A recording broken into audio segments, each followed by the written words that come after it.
Welcome back to our channel. Okay, hello everybody. Question 30 at the end of SL. Again, I feel very happy.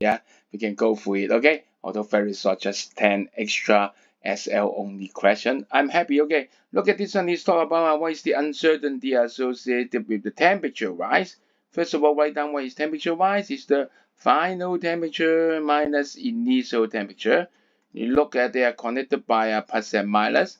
So the uncertainty of them just add together. So the uncertainty of delta T is just the uncertainty of TF plus. Remember, uncertainty always accumulates, getting bigger and bigger. So what should be the answer? Yes, both of them, the uncertainty is 1. So it should be 1 plus 1, it should be 2. So the answer is A. You got it? Well done. We finished it. Yeah, I'm happy we go through it with you. Okay. I work hard. Okay, later maybe yeah. At the end of this week I will work on paper 2. Okay. Chemistry. See you guys. Bye.